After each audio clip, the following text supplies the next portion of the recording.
Blood tastes like old pennies, but humiliation tastes like dry, overpriced Chardonnay. My sister swirled her glass, the obnoxious rock on her left hand catching the ambient lighting, bragging about her fiancé's father for the fifth time. A federal judge, she repeated, rolling the syllables like hard candy. She thought the title made her untouchable. She didn't know I already knew him. Chardonnay coated my tongue, acidic and sharp.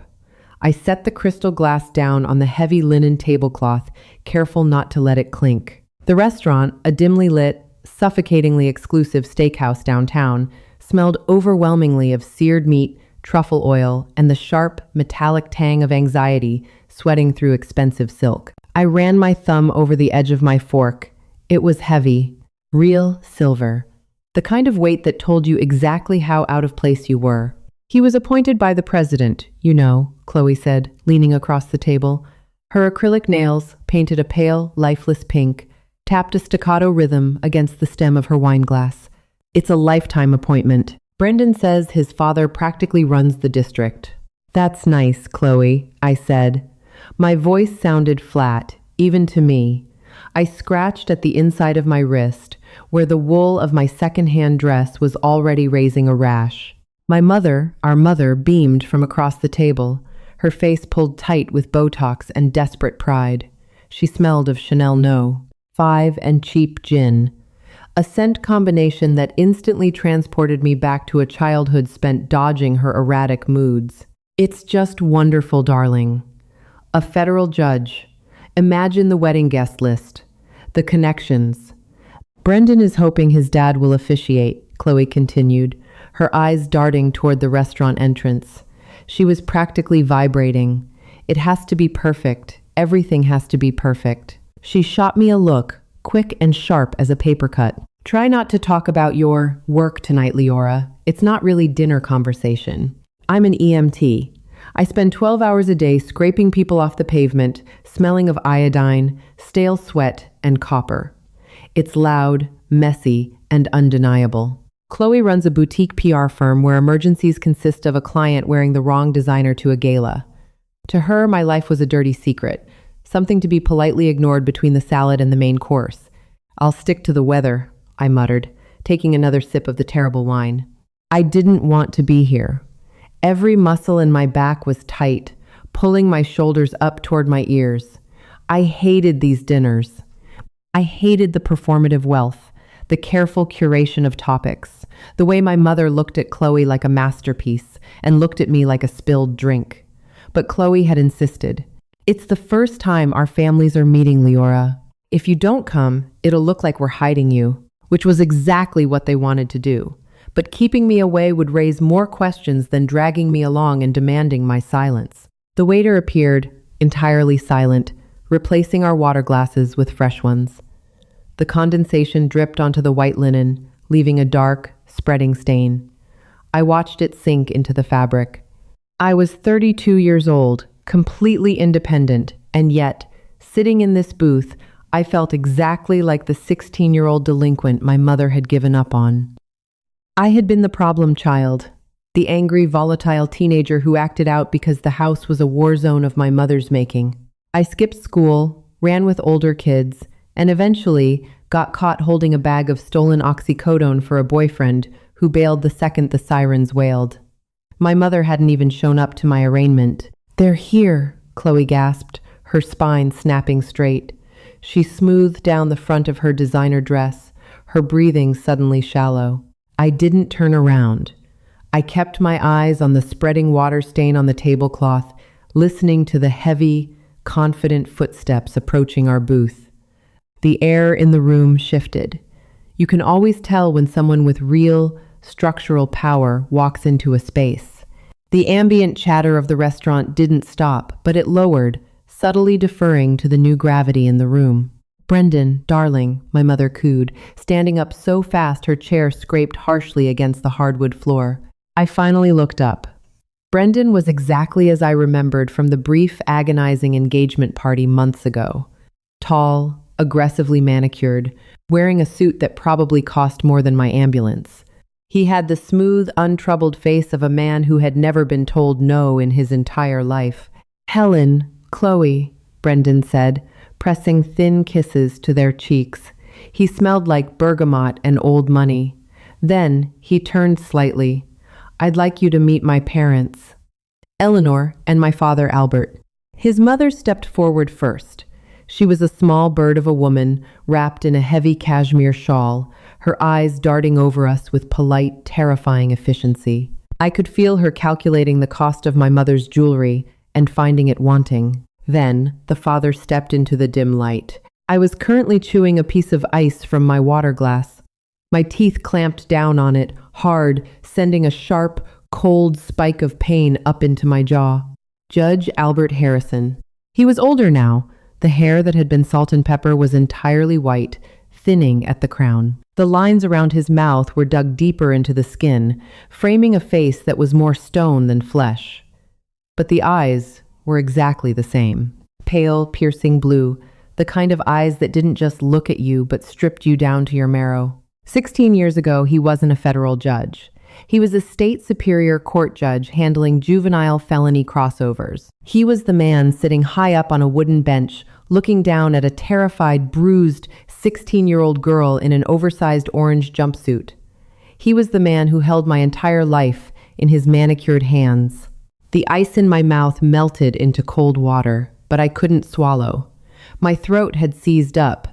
My heart began to hammer a frantic, erratic beat against my ribs, loud enough that I was sure the whole table could hear it. Albert, Eleanor, this is my mother, Helen, Chloe was saying. Her voice pitched an octave too high. And this is my sister, Leora. Albert Harrison nodded politely at my mother, shaking her hand. Then his pale blue eyes slid over to me. I didn't breathe. I kept my face blank. A defense mechanism beaten into me over a decade of surviving the system. I met his gaze. There was a flicker, just a microscopic tightening of the skin around his left eye, a momentary pause in his breathing. But then, it was gone, buried under decades of judicial composure. A pleasure, he murmured.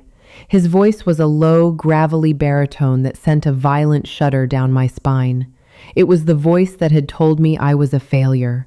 It was the voice that had sentenced me to 18 months in a juvenile detention facility. Leora is an EMT, Chloe added quickly, leaning in as if to shield the judge from my blue-collar reality. She works very hard. An essential service, Eleanor said, though her tone suggested I collected garbage. She pulled her cashmere tighter. Shall we sit? I'm famished. They slid into the booth. By some cruel twist of spatial geometry, Albert sat directly across from me. The table was wide, covered in a barrage of silverware and glasses, but it felt like the distance between us was nothing but a few inches of hostile air. I finally swallowed the cold water in my mouth. My hands were shaking. I slid them off the table and wedged them under my thighs, pressing my weight down to stop the tremors. He doesn't remember, I told myself. You were one kid in a sea of thousands over the last 16 years.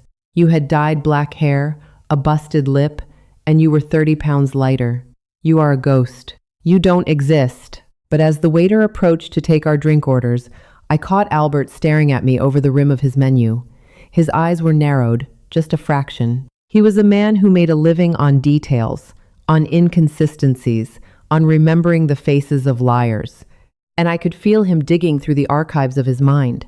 White porcelain clattered softly against the heavy linen tablecloth as a small army of waiters descended upon our booth. They moved with silent, predatory efficiency, depositing plates of seared scallops resting on beds of bright green, aggressively seasoned foam. The dish smelled of the ocean, heavily masked by brown butter and the undeniable stench of exorbitant wealth. I stared down at the mollusk, my stomach rolling. It looked like something you'd scrape off the hull of a boat, not something you'd pay $50 to eat. Oh, this looks absolutely divine, Helen gushed. My mother picked up her heavy silver fork, holding it like a scepter. She hadn't even tasted it yet, but she was already selling the performance. Don't you agree, Leora? Looks great, I muttered. I picked up my own fork, but my fingers felt numb. The ambient noise of the restaurant, the clinking crystal, the low thrum of a jazz bass from the corner, The muffled laughter of men who traded stocks for sport was slowly fading into a persistent, high-pitched ringing in my ears. I was sitting at a table with the man who had locked me in a cage 16 years ago, and I was supposed to eat a scallop. Brendan casually sliced into his appetizer, leaning toward his father with the desperate, eager energy of a golden retriever wanting a treat. "I was reading your brief on the state versus heiress appeal, Dad," Brendan said, waving his knife to punctuate his point. "Brilliant use of strict constructionism. The appellate courts are getting way too comfortable legislating from the bench. You really hammered home that the statute has to be applied exactly as written, regardless of the defendant's sob story." Albert Harrison didn't look at his son. He didn't look at his food. He was looking at my hands. My knuckles were resting on the edge of the table. I realized, with a sudden spike of cold dread, that the harsh overhead track lighting was catching the jagged white scar stretching across my right hand. It was a thick, raised line of tissue, a permanent souvenir from a brawl in the recreation yard over a stolen toothbrush. I jerked my hand back, burying it deep in my lap, digging my fingernails into my own thigh to stop the violent trembling. "Context always matters, Brendan," Albert said. His voice was a low, gravelly baritone that effortlessly cut through the noise of the dining room. It was the exact same voice. Time had not softened the rough edges of it. It was a voice designed to command silent, terrified rooms. "But the law," Brendan started, looking confused.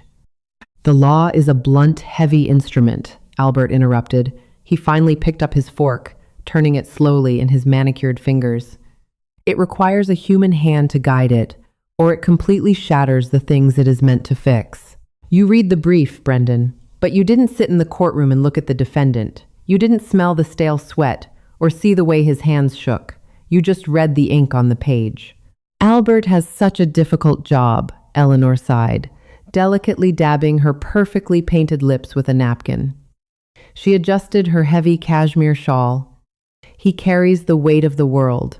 I keep telling him to retire and let the younger men handle the mess." "It's not a mess, Eleanor. It's a meat grinder," Albert corrected quietly. "You see people at their absolute lowest. You see the deep, ugly fractures in society up close. Sometimes you have to make decisions that keep you awake at 3 a.m. for the rest of your life." He paused. He set his fork down. The heavy silver hit the table with a dull, final thud. His pale blue eyes slowly lifted, sliding past Brendan, past my mother's frozen, Botoxed smile, and locked onto me. It wasn't a polite glance. It was a targeted, surgical strike. "What about you, Leora?" he asked. The entire table went dead silent. Chloe froze, her wine glass hovering inches from her mouth, her knuckles turning white around the stem. Brendan blinked, clearly annoyed that the intellectual spotlight had been abruptly shifted away from him. "Me?" I rasped. My throat felt like it was coated in sand. I cleared it, forcing myself to sit up straighter. "What about me, sir?" "An EMT," Albert said, testing the weight of the title. "You see people at their worst, too. Car crashes, overdoses, domestic violence. The blood and the bone of the city. It's brutal work for terrible pay. What made you choose that specific line of work?" Under the table, Chloe's sharp stiletto kicked me hard in the shin. A warning: play nice, give the sterile answer, do not ruin this. "I like helping people," I said. My voice sounded robotic, stripped of any real emotion. "I like being useful in an emergency." Albert chewed on that answer for a moment. He didn't break eye contact. His gaze felt heavy, peeling back the layers of my carefully constructed, 32-year-old adult life. "Useful," Albert repeated softly. "A very practical, safe word. In my experience, most people choose frontline trauma work because they are trying to fix something profoundly broken in their own past. They run into burning buildings or the back of ambulances because they desperately want to be the person they needed when they were helpless." A cold sweat broke out across the back of my neck, dampening the collar of my cheap wool dress. My lungs suddenly felt too small for my chest. The smell of the truffle oil and seared steak vanished, replaced by the sharp, astringent odor of industrial bleach. I could hear the heavy, metallic clank of a deadbolt sliding into place. I could feel the cold draft of the holding cell. "I wouldn't know anything about that," I said. I kept my voice dangerously level, but my jaw was clamped so tight my teeth ached. Really? Albert tilted his head. The restaurant lighting caught the deep, shadowed grooves around his mouth. Because you look incredibly familiar to me, Leora. Have we met? The air in my lungs turned to ash. Albert, honestly, Eleanor intervened, her tone dripping with polite condescension. She reached over and touched his forearm. You think everyone looks familiar. You see far too many people in your courtroom. Let the poor girl eat. No, Albert said. He didn't raise his voice, but the single word hit the table like a lead weight. He held up a single finger to silence his wife, never once taking his eyes off me. He was watching the rapid, shallow rise and fall of my chest. He was watching the defensive, rigid set of my shoulders.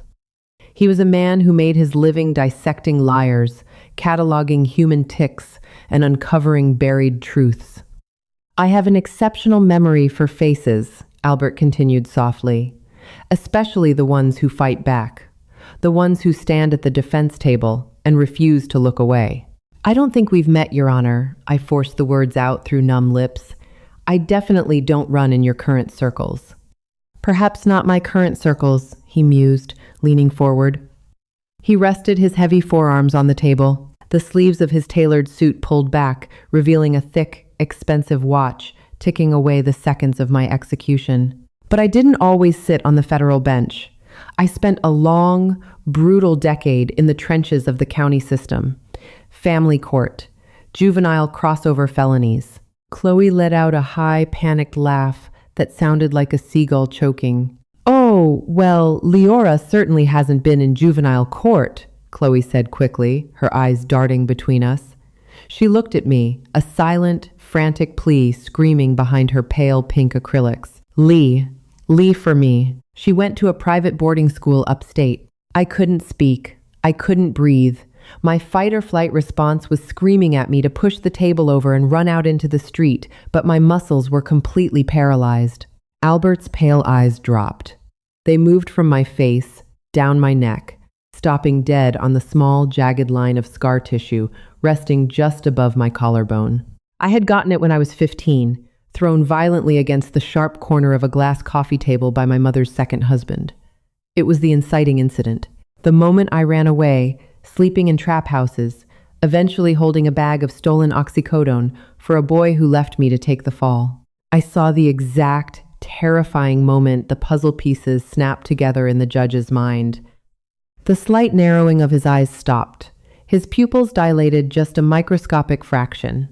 The casual tension in his shoulders completely dropped, replaced by a sudden, heavy, suffocating stillness. He remembered the bruised, defiant teenager who had stood before him, shaking in heavy metal shackles, screaming until her throat bled that she wasn't a dealer. He remembered looking out into the gallery and seeing an empty bench where my mother was supposed to be sitting. He remembered bringing the gavel down and sentencing me to lockdown because, as he had coldly stated on the official record, the streets are going to kill you, and your home is clearly no safer. Albert took a slow, deep breath, expanding his chest. Leora, he said. The way he said my name wasn't a casual question anymore. It was a verdict. Dad? Brendan asked, the confusion morphing into genuine alarm. He looked back and forth between us. What is it? Do you know her? Albert didn't answer his son. He kept his eyes locked on mine, systematically stripping away 16 years of distance. He stripped away the EMT uniform, the hard-fought independence, the small apartment, the late nights studying anatomy, everything I had painstakingly built from the shattered wreckage he had forced me into. Yes, Albert said, his voice dropping an octave, heavy with a dark, suffocating certainty that sucked all the remaining oxygen out of the room. I know her. Silence didn't fall over the table. It crashed. It was a heavy, suffocating weight that pressed the oxygen out of my lungs and made the ambient clinking of the restaurant fade into a dull, underwater hum. Chloe's mouth opened, forming a small, perfectly glossed O. Her eyes darted wildly between me and the man who was supposed to be her ticket to the upper echelons of society. Brendan paused, his knife digging into the porcelain plate with a high-pitched, teeth-gritting screech. Dad? Brendan repeated, the smooth confidence bleeding out of his voice. What are you talking about? How do you know Leora? Albert didn't blink. He sat back in his chair, the leather creaking slightly under his weight. He looked at my mother. Helen was rigidly frozen, her knuckles stark white where she gripped the stem of her gin glass. The Botox in her forehead couldn't hide the raw, primal panic fracturing the polished mask of her face. I spent 5 years on the juvenile bench, Brendan, Albert said, his voice a low, rhythmic drumbeat. It's a meat grinder. You see hundreds of faces a week. Most of them blur together into a tragic statistical haze. But some you remember. You remember the ones who stand at the defense table with a black eye, trembling so hard the bailiff has to steady them, taking the fall for a man twice their age. Albert, please, my mother interrupted. Her voice was shrill, desperate. She let out a laugh that sounded like breaking glass. You must be mistaken. Leora has always been a bit dramatic. A difficult teenager, certainly. But court? Juvenile detention? Heavens, no. She was at a boarding school in upstate New York. My stomach turned over, violent and hot. Boarding school. That was the lie she had spun for the country club set while I was locked in a concrete room that smelled of bleach and terrified girls.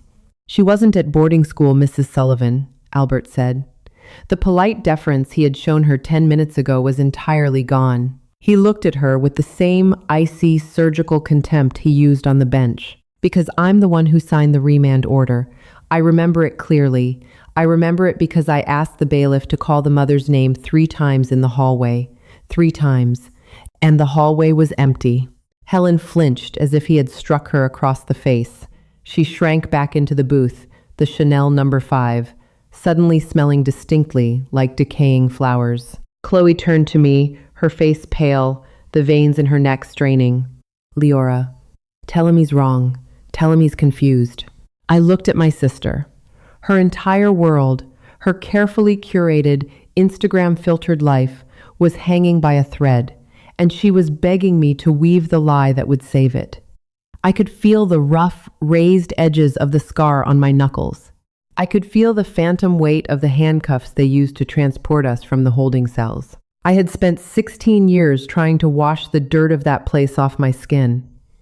I became an EMT. I saved lives.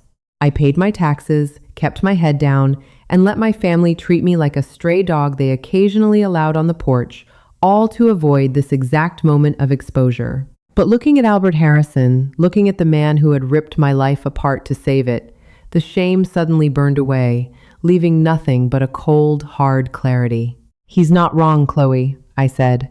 My voice was steady. It didn't shake. State versus Leora Sullivan. Possession with intent to distribute. Sentenced to 18 months at the Oak Creek Juvenile Correctional Facility. Eleanor let out a sharp, audible gasp, pressing a manicured hand to her chest. Brendan dropped his knife. It hit the floor with a dull clatter that echoed through our corner of the restaurant. Leora, Helen hissed, slamming her hand on the table. The water glasses sloshed. Stop this right now. You are ruining your sister's evening. I'm not ruining anything, Mom, I fired back, the anger finally cracking through my ribs. You brought me here to be a prop, to show the judge's family how grounded and philanthropic you are for having a blue-collar daughter, but you didn't check the guest list. I turned my attention back to Albert. He was watching me with a strange, unreadable intensity. There was no pity in his pale blue eyes, but the hostility had faded. It was replaced by a heavy, probing curiosity. You told me I was going to die, I said to him, the words tasting like copper on my tongue. You sat up on that wooden box and told a 16-year-old girl that she was garbage, and that the only way to keep her alive was to lock her in a cage. I told you the streets were going to kill you, Albert corrected softly, and I told you your home was a hazard. I stand by the assessment. It was hell, I whispered, leaning forward, bracing my hands on the pristine white tablecloth. You put me in a place where I had to fight for my shoes, where the guards turned a blind eye while the older girls used us for target practice. You didn't save me, Your Honor. You just changed the address of the war zone. And yet, Albert murmured, gesturing slightly toward my uniform boots beneath the table. Here you are, an EMT, a public servant. You survived Oak Creek, Leora. Would you have survived another year in that house? He glanced at Helen, a look of profound disgust crossing his features. Or with that boyfriend? That wasn't your choice to make, I snapped, my throat tightening. It literally was, he replied, entirely calm. It was my job, and it is a burden I carry every day. But looking at you now, he paused, his gaze dropping to my hands, tracing the faint scars, the calluses. I'd make the same ruling tomorrow. You arrogant son of a bitch, I breathed. Leora, Chloe shrieked, half standing in the booth. You apologize to him. You apologize right now, or you walk out of here. I looked at my sister. Her eyes were wet with tears of absolute mortification. She wasn't looking at a survivor. She wasn't looking at her flesh and blood. She was looking at a liability, a stain on her perfect, expensive life. I slowly pushed my chair back. The wood scraped harshly against the floor. Don't worry, Chloe, I said, my voice dropping to a flat, dead calm. I'm going. Stale air, thick with the smell of charred meat and shattered illusions, pushed against my back as I shoved my chair away from the table. I didn't bother grabbing my wool coat from the front check. I just wanted out. I wanted the cold. I didn't look at my mother, who was already pressing a pristine linen napkin to her dry eyes, loudly playing the victim for the benefit of the neighboring booths. I didn't look at Brendan, who sat completely paralyzed, staring down at his half-eaten scallop as if it held the answers to his rapidly disintegrating evening. I walked through the labyrinth of tightly packed tables. My heavy, scuffed work boots thudded against the polished hardwood, a harsh, ugly blue-collar rhythm stomping all over their soft overhead jazz. Every step felt like wading through wet cement. My pulse throbbed violently in my ears, drowning out the hushed murmurs of the other diners, who had stopped cutting their steaks to watch the spectacle. I hit the heavy revolving door and spilled out onto the sidewalk. November in the city was brutally unforgiving. The wind slapped against my face, instantly biting into the exposed skin of my arms and collarbone. It smelled of raw exhaust fumes, damp concrete, and the sharp, metallic tang of an approaching winter storm. I sucked it into my lungs like a drowning woman breaking the surface, leaning my weight heavily against a cold brick wall. My hands were shaking, not just a slight tremor, but violent, full-body shivers. The adrenaline that had kept my spine rigid at that table was rapidly draining out of my system, leaving me hollow, exhausted, and freezing. I wrapped my bare arms around myself, digging my short fingernails into my own ribs. I needed to ground myself in physical pain. I needed to remind my brain that I wasn't 16 anymore. I wasn't wearing an oversized orange jumpsuit. I was 32. I paid rent. I saved lives. Footsteps clicked against the pavement behind me. Leora. I squeezed my eyes shut. I pressed the back of my head against the rough brick. Go back inside, Judge. Your medium-rare ribeye is getting cold. Your future daughter-in-law desperately needs you to pretend none of this happened. The footsteps didn't stop. They approached slowly, deliberately, stopping a few feet away. The sharp, expensive scent of bergamot cologne cut through the damp city smog. They'll recover, Albert said. Out here, stripped of the mahogany panels and the crystal glasses, his voice sounded fundamentally different. Less like a gavel striking a sounding block, more like a tired, aging man. Helen will spin a masterful narrative to her country club friends about overcoming adversity. Chloe will immediately distance herself, claiming she was just as shocked as everyone else. Brendan will do exactly whatever Chloe tells him to do. I let out a harsh, barking laugh that tore at my throat and turned into a wet cough. You've got them all figured out in 20 minutes. Impressive. I read people for a living, he said quietly. I finally turned to face him. He had pulled on a heavy, tailored charcoal overcoat, the collar turned up against the biting wind. In the harsh, flickering yellow glare of the streetlights, he looked much older than he had in the dim restaurant. The immovable stone facade had cracked. The deep grooves around his mouth showed the profound exhaustion of a man who had spent decades wading waist-deep through the absolute worst of human misery. Why did you do it? I asked. My voice cracked, betraying the raw anger I was trying to weaponize. Why did you out me in there? You could have played along. You could have pretended you didn't recognize me. Let me sit there, eat my overpriced salad, and quietly go back to my miserable, invisible life. Albert pushed his hands deep into his coat pockets. He looked past me, watching a yellow cab splash heavily through a puddle of dirty water, spraying gray slush onto the curb. "Because you were sitting there, shrinking yourself," he said. He turned his pale blue eyes back to me, pinning me against the brick wall with his gaze. "You were letting a woman who abandoned you in a courthouse hallway and a sister who is fundamentally ashamed of your grit dictate your worth. You were wearing clothes that made you actively uncomfortable, drinking wine you clearly hated, pretending to be small, pretending to be harmless. It's called survival," I bit back, crossing my arms tighter against the chill. "It's called getting through a Tuesday." "No," he said, his voice dropping firm and unyielding. "Survival is what you did at Oak Creek. Survival is riding in the back of a speeding ambulance, keeping strangers breathing with your bare hands. Sitting at that table and swallowing their poison? That isn't survival, Leora. That's surrender." I stared at him. The wind whipped a loose strand of hair across my mouth, tasting of salt and pollution. My chest ached a deep, throbbing, ugly pain. It was an old wound, one I thought had scarred over completely, suddenly and violently ripped open. "You ruined my life," I whispered. It was the mantra I had repeated to myself in the dark for 16 years. The words I used to fuel my anger when I was pulling double shifts on 4 hours of sleep. "I broke your life," Albert corrected gently, stepping an inch closer, "because it was already deeply poisoned. You were standing on a trapdoor, and the people who were supposed to protect you had their hands on the lever. I shattered it so you could put the pieces back together differently. And you did." He gestured toward me, a sweeping motion that took in my cheap dress, my scuffed boots, my defensive posture. "Look at you. You threw me to the wolves," I snarled, pushing off the wall. "You locked me in a concrete box where I had to fight 3 girls for a blanket, where guards looked the other way while we bled onto the linoleum. Don't stand there and act like a savior." "I'm not a savior," he said. He didn't flinch. He didn't look away from my anger. "I am a judge in a flawed, broken system. I am sorry it was brutal, Leora.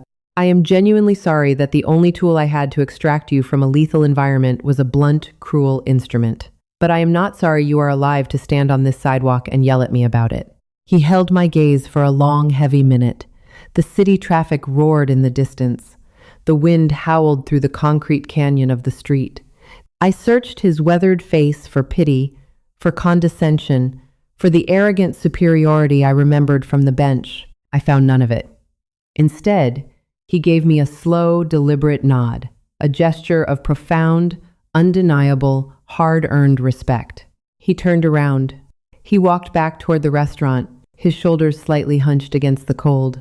I stood frozen under the flickering street lamp, watching the heavy glass door open and close behind him, officially cutting off the golden, artificial light from inside. I reached into my pocket, my fingers brushing against the cold metal of my car keys. I walked the 3 blocks to where I had parked. My beat-up Honda Civic sat under a dripping awning. The paint was chipping on the hood, the passenger side window permanently rattled at high speeds, and the heater took 10 agonizing minutes to warm up. But it was mine. I bought it in cash. I paid for it with money I earned, pulling people back from the brink of the abyss. I unlocked the door, slid into the driver's seat, and slammed it shut, sealing away the wind. The silence inside the car was completely different from the suffocating silence in the steakhouse. It wasn't heavy with expectation or drenched in judgment. It was just empty, a blank, quiet slate. I rested my cold forehead against the worn leather of the steering wheel. I breathed in deeply. The cabin smelled like stale convenience store coffee, permanently soaked into the floor mats. It smelled like the faint, lingering trace of iodine and sterile gloves from my shift yesterday. It smelled like grime, sweat, and absolute reality. I turned the key in the ignition. The engine sputtered, hesitated for an agonizing second, then roared to life with a rough, uneven growl that vibrated up through the floorboards and into my spine. I threw the car into drive. I pulled away from the curb, leaving the exclusive steakhouse, the crystal wine glasses, the federal judge, and the suffocating burden of my family's pristine illusions entirely in the rearview mirror. I glanced down at my hands on the steering wheel. The knuckles still bore the jagged white scars of a cage. But as I merged onto the damp, dark highway, heading back toward the messy, loud, undeniable life I had built with my own blood, my hands were finally perfectly steady. We all carry scars, but sometimes the people who gave them to us are the only ones who truly see us. If Leora's unapologetic survival struck a nerve, don't let the story end here. Hit that like button to support raw, real storytelling. Share this video with someone who refuses to shrink themselves to fit into someone else's fragile world. And subscribe for more deep, unfiltered drama. What would you have done at that table? Tell me in the comments.